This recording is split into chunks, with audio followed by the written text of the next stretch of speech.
നമസ്കാരം. ശ്രീമദ് ഭാഗവതം മൂലം പ്രഭാഷണം ഭാഗം 478 478. ഓം ഗം ഗണപതയേ നമഃ. ഓം സം സരസ്വതേ സ്വാഹ.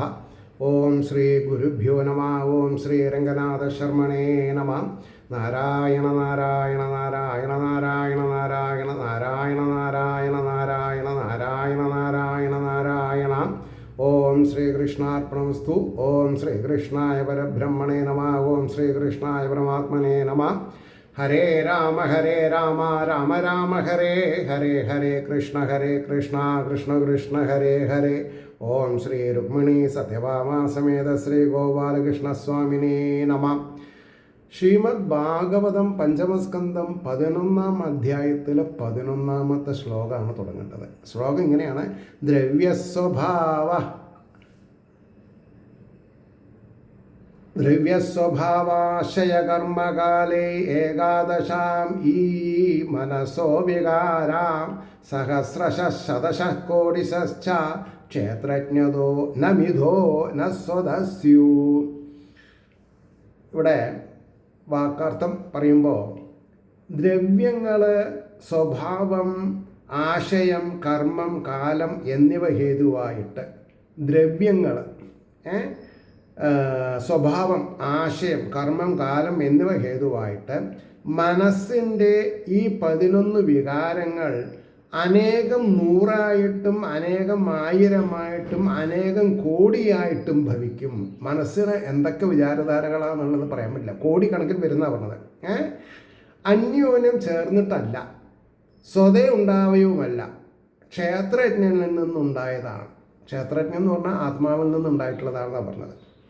ഇനി അതിൻ്റെ ഭാവാർത്ഥം: ശബ്ദാദികളായ ദ്രവ്യങ്ങൾ, അവയുടെ പരിണാമത്തിന് കാരണമായ സ്വഭാവം, സംസ്കാരവിശേഷം, പുണ്യപാപലക്ഷണകർമ്മരൂപമായ അദൃഷ്ടം, എല്ലാറ്റിനെയും ഉദ്ബോധിപ്പിക്കുന്ന ശക്തിരൂപമായ കാലം.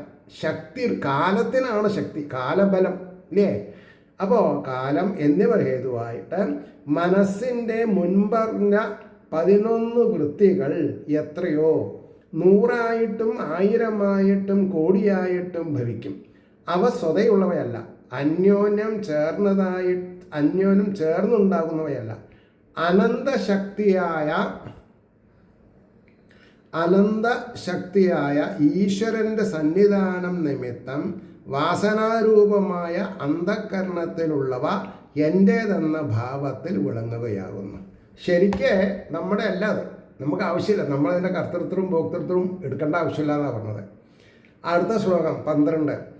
ക്ഷേത്രജ്ഞ ഏതാ മനസോ വിഭൂതിർ ജീവസ്യ മായാ രചിതസ്യ നിത്യ ആവിർഹിത ക്വാപി തിരോഹിതാശ്ച ശുദ്ധോ വിജഷ്ടേഹ വിശുദ്ധകർത്തു. അതായത് വിശുദ്ധിക്ക് കാരണമല്ലാത്തതായ കർമ്മം, വിശുദ്ധി വേണം. വിശുദ്ധി ഇല്ലാത്ത കർമ്മം പാപത്തിൽ പോയിട്ട് ചേരും, പുണ്യത്തിൽ വരില്ല. ചെയ്യുന്നതും മായയാൽ നിർമ്മിക്കപ്പെട്ടതുമായ ജീവോപാധിയെ, മനസ്സിൻ്റെ പരമ്പരാസിദ്ധകളായ ഈ വൃത്തികളെ ആവിർഭൂതകളായിട്ടും ചിലപ്പോൾ തിരോഹിതകളായിട്ടും ഉപാധി സംബന്ധമില്ലാതിരിക്കുന്ന ആത്മാവ് കാണുന്നുവെന്നത് സുപ്രസിദ്ധം. ഈ സ്വപ്നമൊക്കെ അങ്ങനെ വരുന്നത്. ഇനി അതിൻ്റെ ഭാവാർത്ഥം ശ്രദ്ധിക്കാം. ഗുണകർമ്മങ്ങളോട് ചേരുന്ന മനസ്സിൽ വൃത്തികളുണ്ടാകുന്നുവെന്ന് മുകളിൽ 3 ശ്ലോകം കൊണ്ട് വിസ്തരിച്ചു. ഗുണകർമ്മങ്ങളിൽ നിന്ന് നിർമുക്തനാകുമ്പോൾ ആ മനസ്സ് തന്നെ തത്വത്തെ ആശ്രയിച്ച് ആനന്ദത്തിൽ ലയിക്കുന്നു. തത്വങ്ങൾ വേണം ആനന്ദത്തിലെത്താൻ എന്ന് പറഞ്ഞതിനെ വിവരിക്കുന്നു. മായാകാര്യമായി പരിണമിച്ചിരിക്കുന്ന ജീവോപാധിയായ മനസ്സിൻ്റെ സംസാരവാസന നിമിത്തം പരമ്പരാസിദ്ധകളായ കാമാദിവൃത്തികൾ ജാഗ്രത് സ്വപ്നാവസ്ഥകളിൽ ഉദ്ഭവിക്കുന്നതിനെയും സുഷുപ്തി മൂർച്ഛ സമാധ്യാവസ്ഥകളിൽ മറിഞ്ഞിരിക്കുന്നതിനെയും ശരീരാദിവാദികളുടെ സംബന്ധത്തിൽ നിന്ന് വിട്ടിരിക്കുന്നതിനാൽ നിർവികാരിയും പരിശുദ്ധനുമായ ആത്മാവ് കാണുന്നു. ആത്മാവ് മനോവൃത്തികളുടെ സാക്ഷിത്വം വഹിക്കുന്നതല്ലാതെ മനോവൃത്തികൾ നിമിത്തമുള്ള വികാരങ്ങൾക്ക് അധീനനല്ലെന്ന് സാരം. സാക്ഷിയാണ്. ആത്മാവ് അതിൻ്റെ കർത്തൃത്വം ഭോക്തൃത്വം എടുക്കണില്ല. അപ്പോൾ പറഞ്ഞു, മനോരൂപമായിരിക്കുന്ന ഉപാധിയുള്ള അശുദ്ധ ചൈതന്യമാണ് ആരെ? ജീവൻ. അതിനെ ശുദ്ധീകരിച്ചാലോ ആത്മാവായി മാറി.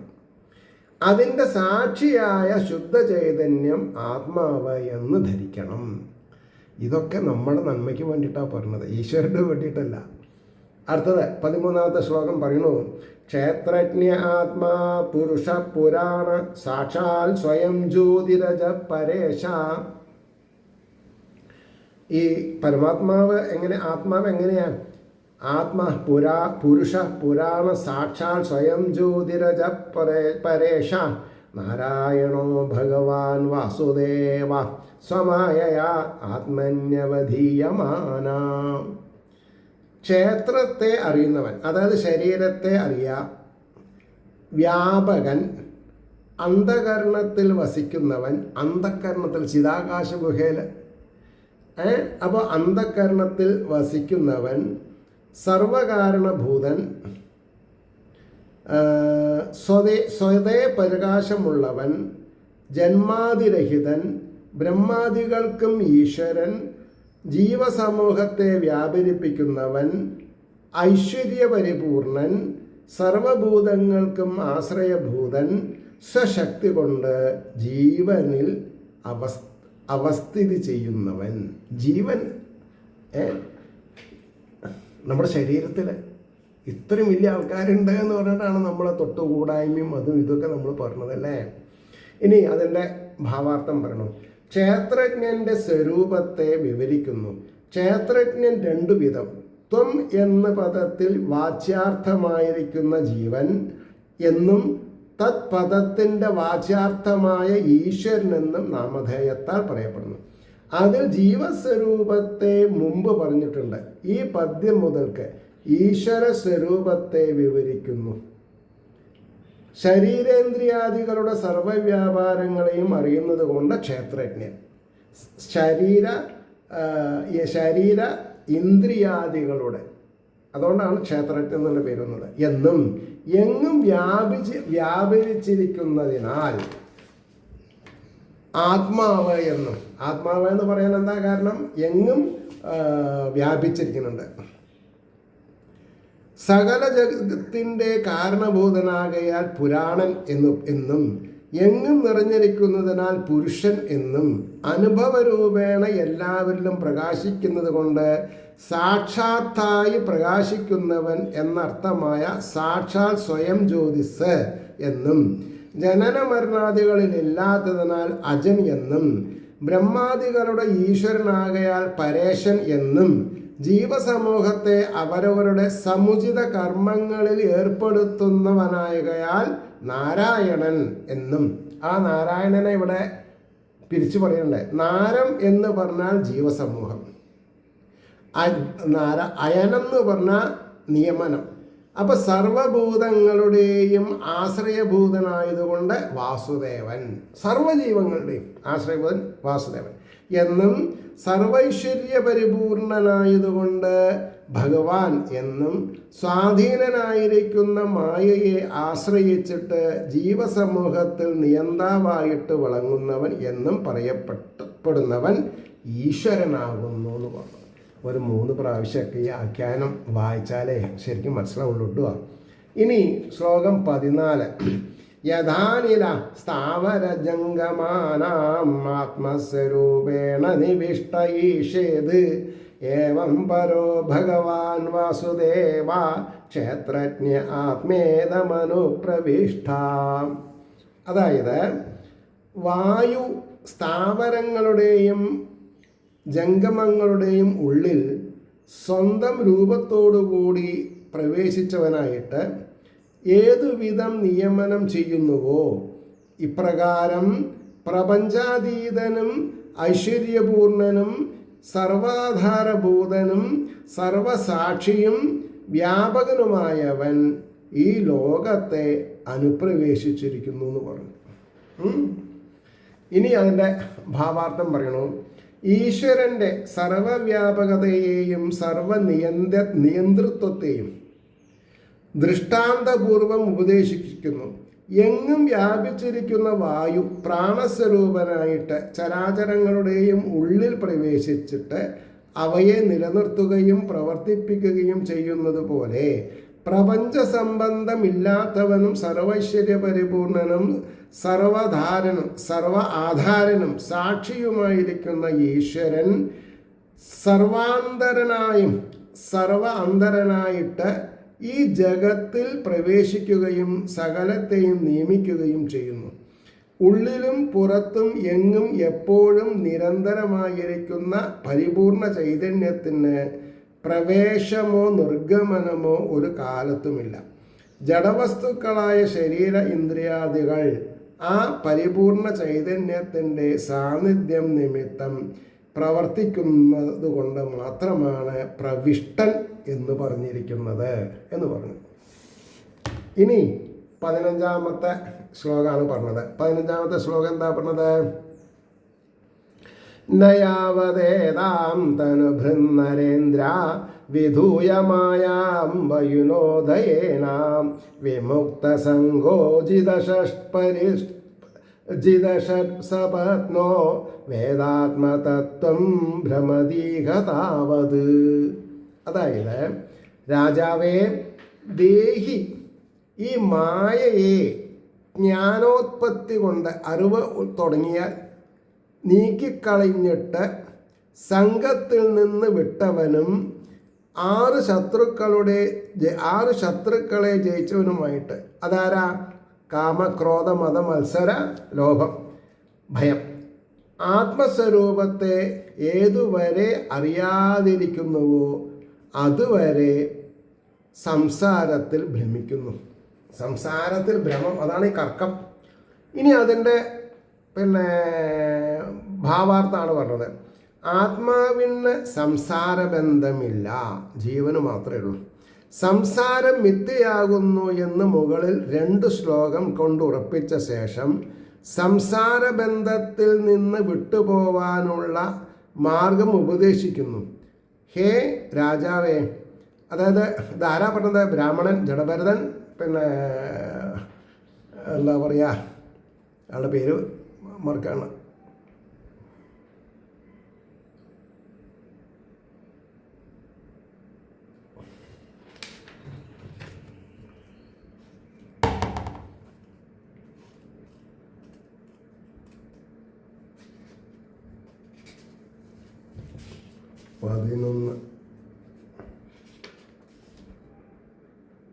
രഘുകുല ചക്രവർത്തി. അതാണ് ചിലപ്പോൾ അബ്സെൻ്റ് ആവാണ്. രഘുകുല ചക്രവർത്തിയോട് പറയാണ്, ആത്മാവിൻ്റെ രഘുകുല ചക്രവർത്തി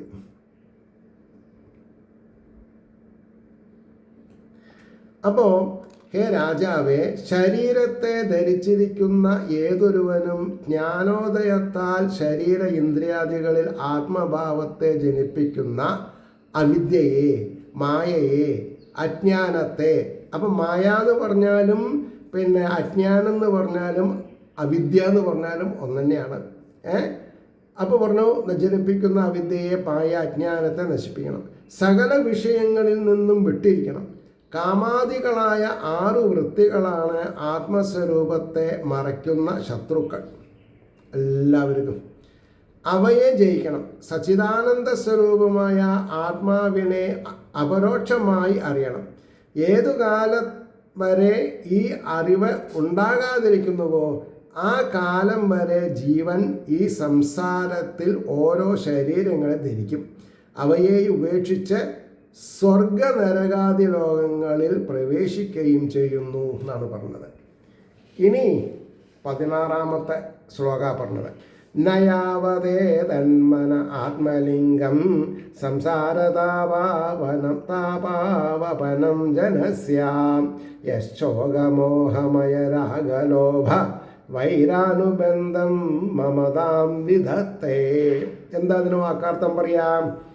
ആത്മാവിൻ്റെ ഉപാധിയായിരിക്കുന്ന ഈ മനസ്സ് ജനനത്തിന് സംസാര ദുഃഖങ്ങളെ ജനിപ്പിക്കുന്ന കൃഷിസ്ഥലമാണെന്ന് ഏതുവരെ അറിയുന്നില്ലയോ അതുവരെ സംസാരത്തിൽ ചുറ്റിത്തിരിയുന്നു.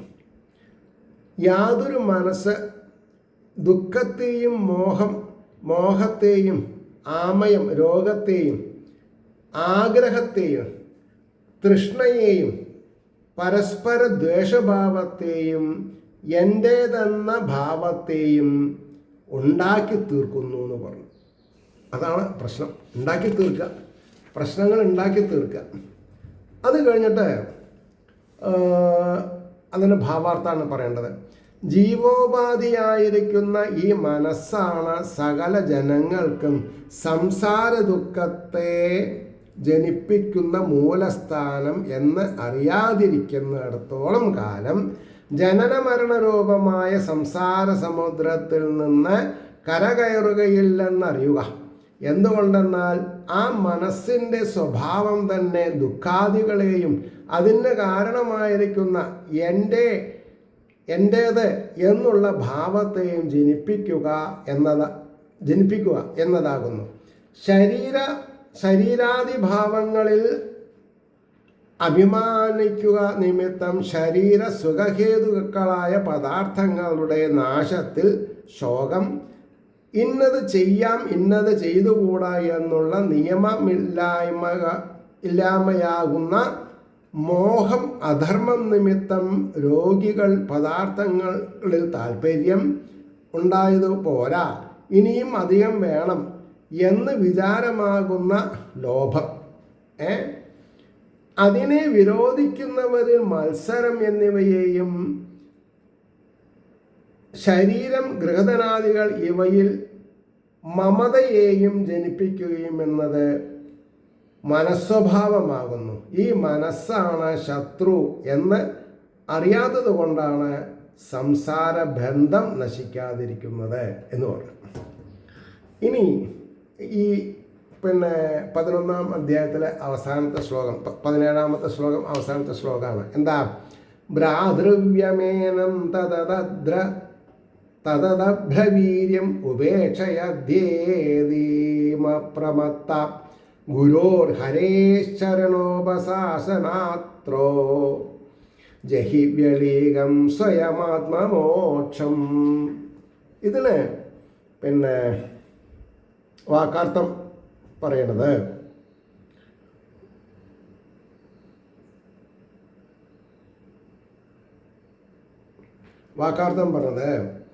അതുകൊണ്ട് അധികരിച്ച ശക്തിയോടുകൂടിയും ഉപേക്ഷ നിമിത്തം അധികം വർദ്ധിച്ചതും വാസ്തവമല്ലാത്തതേയും സ്വതേ ആത്മാവിനെ മറച്ചും ഇരിക്കുന്ന ഏനം ഭ്രാതൃവ്യാം ഈ ശത്രുവിനെ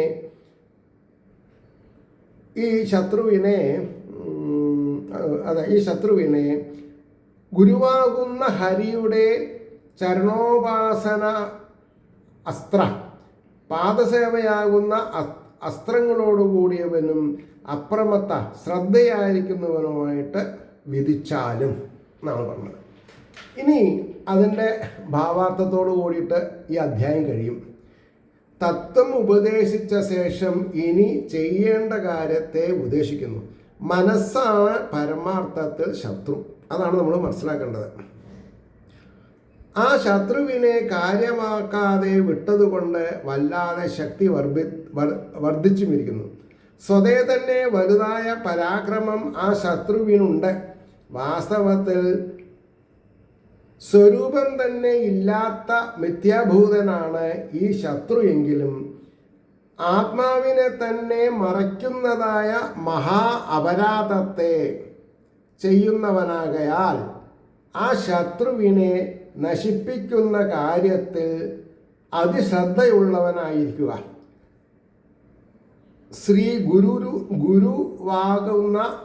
ഗുരുവാകുന്ന ഹരിയുടെ പാദസേവയാകുന്നു അസ്ത്രം കൊണ്ടല്ലാതെ ഈ ശത്രുവിനെ നിഗ്രഹിപ്പാൻ സാധിക്കുന്നില്ല. എന്നിട്ടോ ചെയ്യേണ്ടത് രാജാവായ അങ്ങയുടെ കർത്തവ്യമാണെന്ന് അറിഞ്ഞുകൊള്ളുക. മാത്രമല്ല അറിഞ്ഞുകൊള്ളുക, ബാഹ്യശത്രുക്കളെ സംഹരിക്കുന്നത് കൊണ്ടല്ല പരാക്രമം. അത് എളുപ്പമാണ്. സഫലമാകുന്നത് ആന്തരശത്രുക്കളായ കാമാതിവൃത്തികളെ സംഹരിച്ച് ജലപരാക്രമ